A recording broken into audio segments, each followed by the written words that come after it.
3 short films की जिन्हें world wide काफी पसंद किया गया है और आज मैं उन्हें एक्सप्लेन करने वाला हूँ। तो चलिए स्टार्ट करते हैं। पहली शॉर्ट फिल्म का नाम है this is how you die.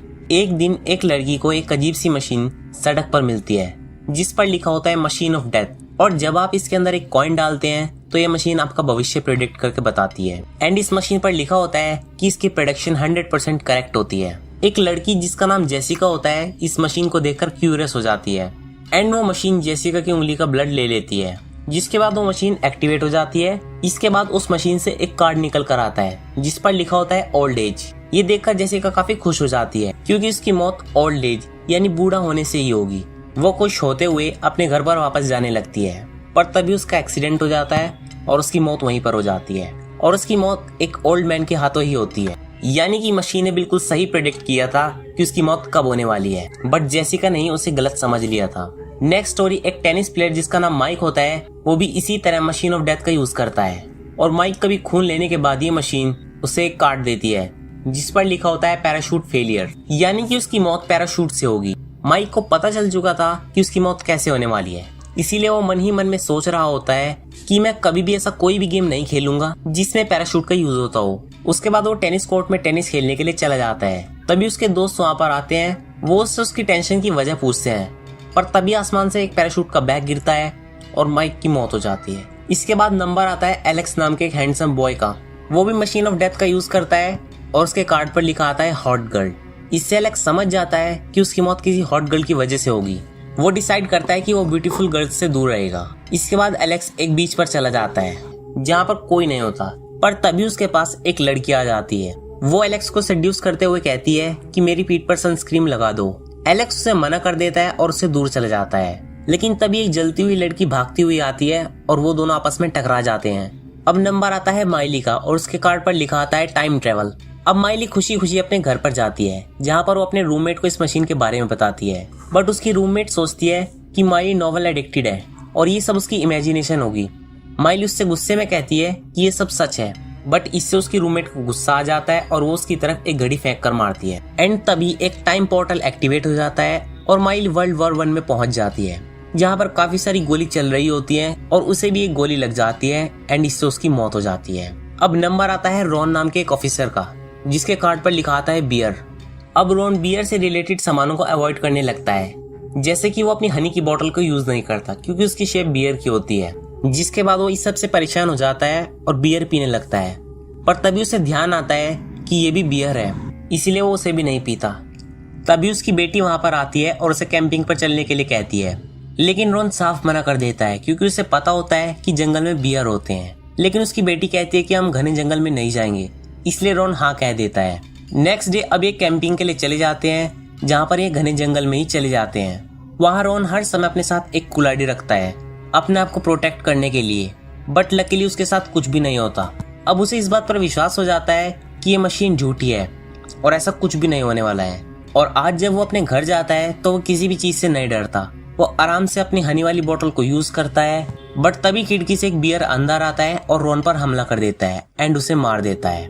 Machine of death आदमी का ब्लड सैंपल लेने के बाद उसे उसकी डेथ एक्यूरेटली बता देती थी, बट इसके शॉर्ट मैसेज को समझना काफी मुश्किल था। तो बढ़ते हैं अपनी सेकंड स्टोरी की तरफ जिसका नाम है द मास्क। ये कहानी है एक ऐसे इंसान की जिसके पास अपना चेहरा है ही नहीं। ये आदमी अपने चेहरे के साथ पैदा ही नहीं हुआ था, लेकिन फिर भी इसके 15 चेहरे थे। इस आदमी का नाम जैक होता है। वो हर रात बिना चेहरे के सो जाया करता था और नेक्स्ट डे किसी भी एक चेहरे को अपने मुंह पर लगाकर बाहर चला जाता था। लेकिन ये सिर्फ जैक के साथ ही नहीं था, पूरी दुनिया में लोग ऐसे ही जी रहे थे कई सारे चेहरों के साथ। हर दिन सभी लोग अलग अलग तरह के चेहरे बदलते हैं, sad face, funny face, creepy face, happy face और भी कई तरह के फेस।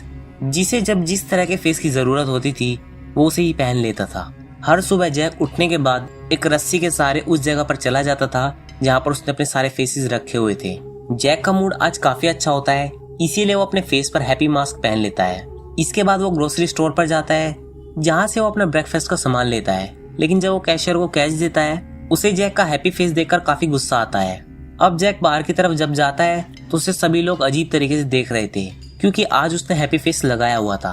अब आगे जब वो एक बस में चढ़ रहा होता है तो कोई भी पैसेंजर उसे चढ़ने ही नहीं देता, सभी उसे धक्का देकर पीछे कर देते हैं। जिससे वो इस बस में बैठ ही नहीं पाता। उसे बड़ी मुश्किल से एक बस में जगह मिल जाती है। अब वो अपने ऑफिस में जाता है जहाँ उसका बॉस उसे काफी डांटता है। वो उसे कहता है कि तुम लेट हो, जबकि जैक बिल्कुल अपने करेक्ट टाइम पर आया होता है, पर फिर भी उसका बॉस उसे काफी परेशान करता है। अब वो अपना काम करना स्टार्ट करता है तो उसका कलीग उसके सिर पर एक पेन फेंक कर मारता है। एंड इसमें भी वो जैक की ही गलती बताता है कि वो यहाँ पर क्यों बैठा है। इस बात से जैक काफी ज्यादा फ्रस्ट्रेट हो जाता है। इसके बाद एक दूसरा कलीग उसे धक्का देकर चला जाता है। अब इस मोमेंट पर जैक को ऐसा लगता है कि सारी दुनिया उसके अगेंस्ट हो गई है। जैक अपने काम करने की जगह पर अब वापस जाता है, जहाँ पर वो एक पेज पर ड्राइंग बनाता है। वो पहले एक फेस को स्माइल देता है, लेकिन उसे दिन भर की वे सभी बातें याद आने लगती हैं जिसका सारा क्रेडिट उसके हैप्पी फेस को जाता था कि आज उसका दिन इतना बुरा गया था। वो जानता है कि इस दुनिया को स्माइल पसंद ही नहीं है, इसीलिए उस स्माइल को सैडनेस में बदल देता है। अब जब वो घर जाता है तो वो पूरा सैड होता है और उसकी सैडनेस को देखकर दूसरे सभी लोग काफी खुश होते हैं। अब जब वो घर पर पहुंचता है तो अपना मास्क उतारता है। ये फेस उसका आखिरी फेस था जो उसका हैप्पी फेस था, लेकिन आज उसने इसे भी बदल दिया था। दोस्तों, इस शॉर्ट फिल्म में एक सच्चाई भी है, जैसे कि एक आदमी के कितने ही चेहरे हो सकते हैं आज की दुनिया में। किसी के लिए वो कुछ है, किसी के लिए वो कुछ है और अपने लिए वो कुछ है। तो ये बात सच भी है। अब चलते हैं अपनी तीसरी स्टोरी की तरफ, जिसका नाम है स्टूको। स्टार्टिंग में हम एक वुमेन को देखते हैं जो अपनी जिंदगी से काफी परेशान होती है। एंड जब वो रात को सो रही होती है तो उसे अपनी वॉल में एक होल दिखता है। पहले तो वो उसे इग्नोर करती है, बट बाद में उसकी तरफ अट्रैक्ट होने लगती है। उस होल की तरफ देखकर उसे हेलुसिनेशंस आने लगते हैं। कई दिन गुजर जाते हैं और वो रोज रात उसी होल की तरफ घंटों देखती रहती थी। एक दिन उसे काफी ज्यादा क्यूरियोसिटी पैदा हो जाती है और वो उस होल की तरफ आगे बढ़ने लगती है।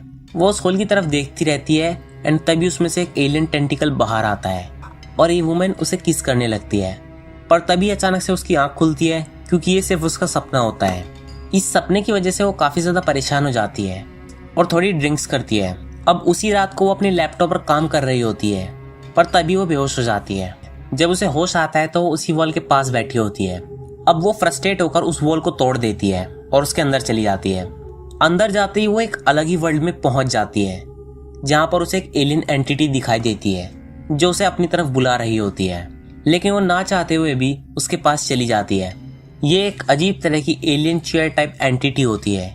ये एंटिटी उस वुमेन को अपने ऊपर बिठा लेती है एंड ये एलियन उसके सिर पर एक ताज रख देता है और उसे कसकर पकड़ लेता है। अभी वुमेन अपने आप को छुड़ाते हुए उसके ऊपर काफी सारे हैमर मारती है।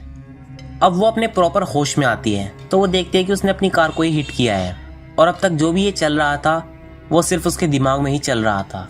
रियलिटी में ऐसा कुछ भी नहीं हुआ था। और ये थर्ड स्टोरी 2 को भी यहीं पर खत्म हो जाती है।